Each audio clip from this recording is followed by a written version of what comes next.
Hey, this is Sully for Antisocial News Body Count Report, and today is Monday, October the 16th, 2017, and this has been just one hell of a weekend for humanity. I'm going to be showing you some stories from all around the world where people are fighting for or losing their lives, stuff that has happened today and over the weekend. I was about to start with a breaking story out of the Philippines, but I realized that the story happens tomorrow, so can't cut to that. It is about stuff that happened over the weekend, but the story itself is published uh, on the 17th, and I want to keep this localized too one day, and we have enough to talk about, especially with the tragedy in Somalia. So that is the Somali flag. We are going to be getting to that at the end of the report. And here we go. First story from Manila Times. 5 fishermen abducted off Sulu. And fishermen being abducted, of course, the bandits of the ASG or Abu Sayyaf group are suspect in this. They will likely be holding the people for ransom for the little money that they have, because Abu Sayyaf is just low-life scumbags. So hopefully the Armed Forces of the Philippines, local militias, or the Moro Islamic Liberation Front will rescue these poor fishermen before they are killed by their captors. Moving on, Irish Times. We're in the O's in the tropical storms. The Philippines were dealing with Odette, and the Irish are dealing with Ophelia. So we have Ophelia attacking Ireland. There's several stories about it. We will link to a pertinent story about the devastation of Ophelia. Normally, Irish Times is a very out of the way journal that I like to look at for independent coverage of complex international situations, but they are not unbiased in this situation. This is all Irish here. This is what the Irish are dealing with. This is attacking Ireland. This is nature versus Ireland. So check out Irish Times. Very rare that I actually deal with an Irish story from Irish Times. Moving on to a very interesting story that I stumbled upon while trying to find another story out of Kenya. And instead I found this. After August 8th poll, there's been 33 people killed by police. And here is the list of their names. This is over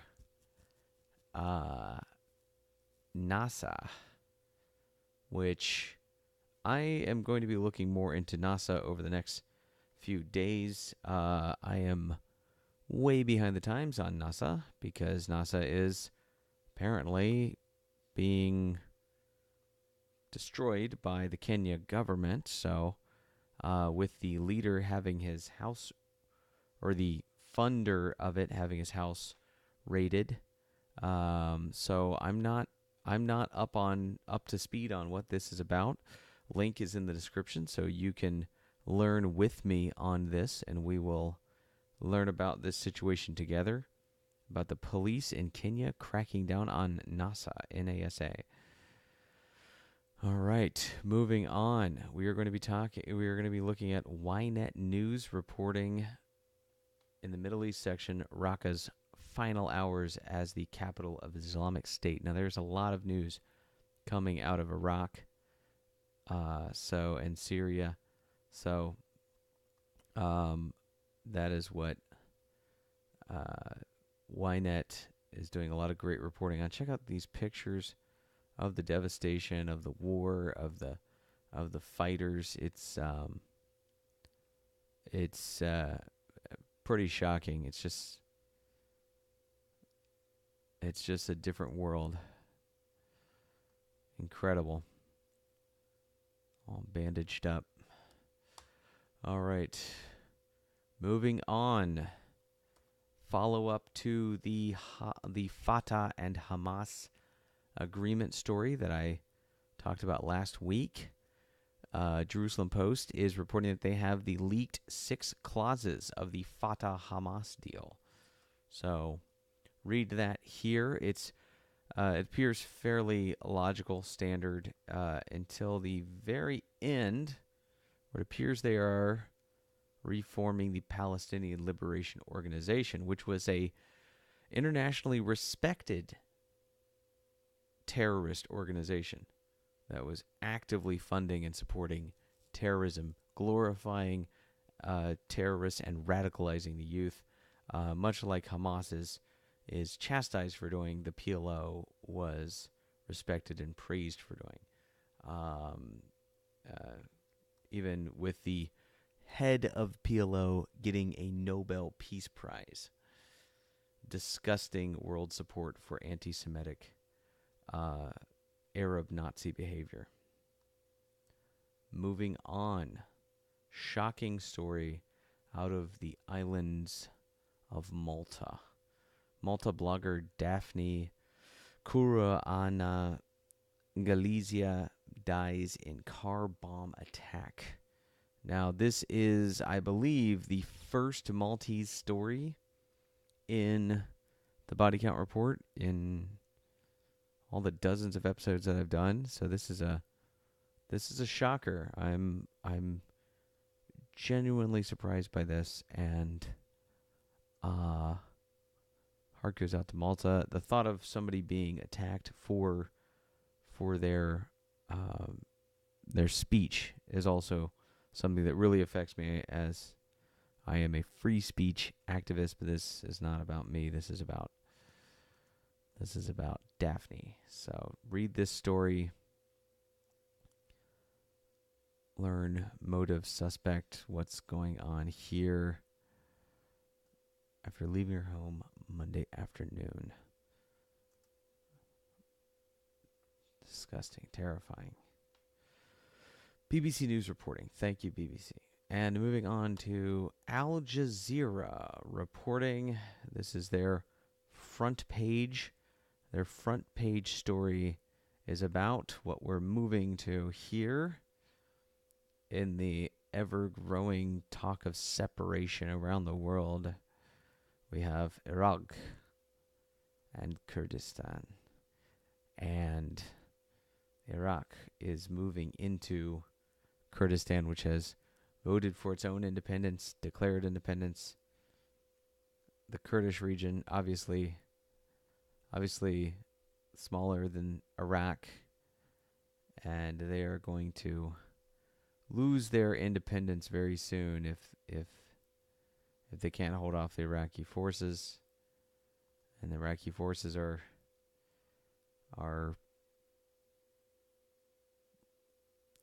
moving. It's an oil-rich region.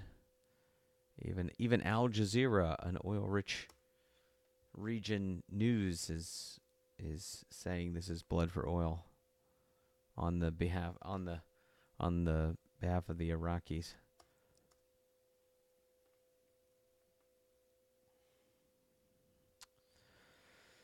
All right, more angles on Kurdistan coming from Russian Times. We have Russian Times reporting on barrels, ballots, and ISIS, why Iraq is taking back Kirkuk, and what the U.S. will do about it. So check this story out.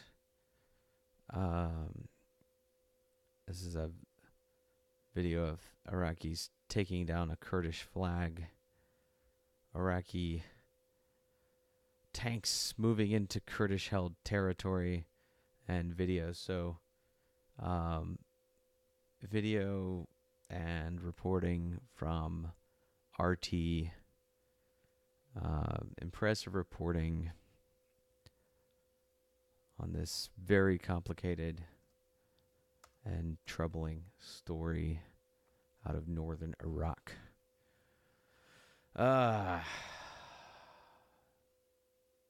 Kurdistan Azuti.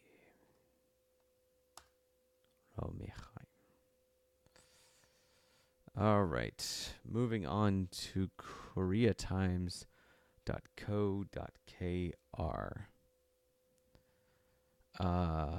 South Korean version of Iron Dome being developed. This is actually a very cool story because the trouble about war, about people doing horrible things or threatening horrible things, is it does advance society in that people respond to it and come up with incredible technology that makes us safer in the long run. And one of the things happening now is a larger scale version of what Israel has as the Iron Dome. The U.S. is in development with South Korea to protect them from any potential rocket or missile strikes by North Korea, their northern neighbor, which is acting up recently.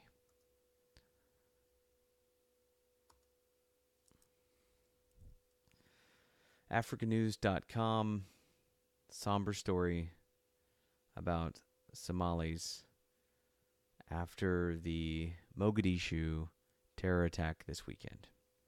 If you're unaware, there was a horrible terror attack, the worst in the region, with nearly 300 killed, the body count varying from report to report.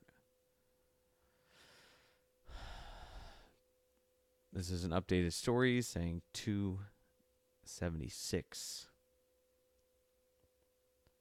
And you can see the more recent updates in other links that will be posted in the body count report link list. Also video, thanks to africanews.com.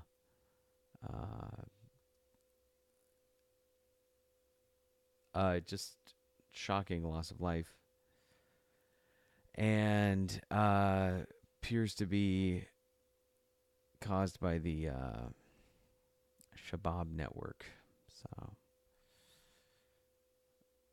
this is going to be a story we will be keeping our eye on to see the Kenya reaction to this situation with their neighbor. Kenya is on high alert. Obviously, Somalia is still reeling from this, and the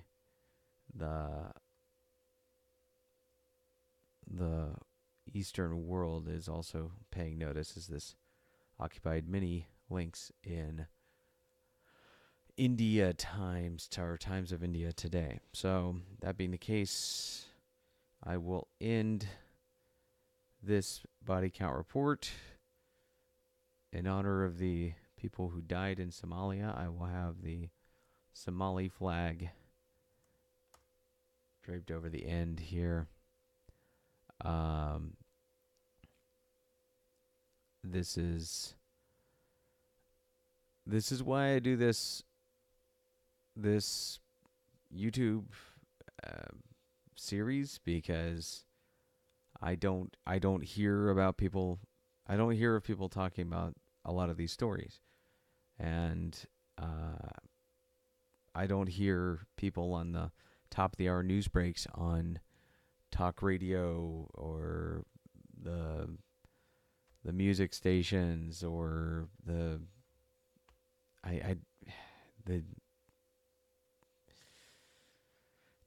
social media. I don't see people talking about this news story, which is shocking because this is over 5 times the amount of people that died in Las Vegas.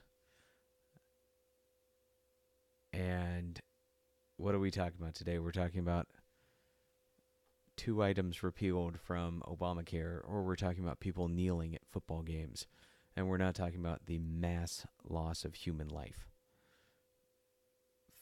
5 times the amount that we cared about so much last week, and now for some reason we're not caring about it now. So I find it disgusting and aggravating, and I just want to reiterate, I'm doing this because human life is precious, and we are all in this together.